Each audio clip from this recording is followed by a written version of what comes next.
একজন ফেরেশতা ফকির বেশে হযরত আলী রাদিয়াল্লাহু তাআলা আনহুর কাছে আগমন করলেন। হযরত আলী রাদিয়াল্লাহু তাআলা আনহু সেই 6 দিরহাম দিয়ে খাবার ক্রয় করতে যাচ্ছিল।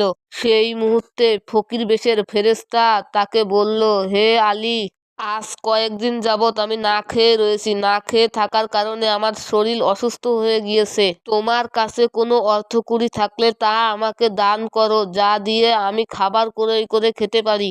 ফকিরের এই প্রার্থনা শোনার পর হযরত আলী আল্লাহর নিকট বলতে লাগলেন, হে আল্লাহ, আজ 3 দিন যাবৎ আমার স্ত্রী ও সন্তানরা না খেয়ে রয়েছে।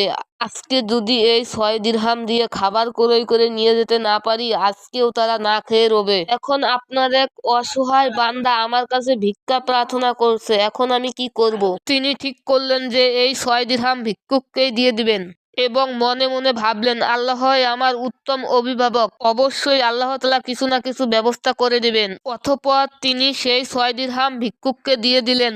এরপর তিনি দুশ্চিন্তা করতে করতে বাড়ির দিকে রওনা করলেন।